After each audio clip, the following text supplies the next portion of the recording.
हमें तो हलो परदेश गे पगली छोड़ गेले पियावा के घर।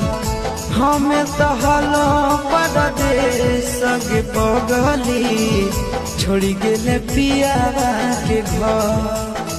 तने को न कहले हमर आवे के सवाल, तने को न कहले हमर आवे के सवाल।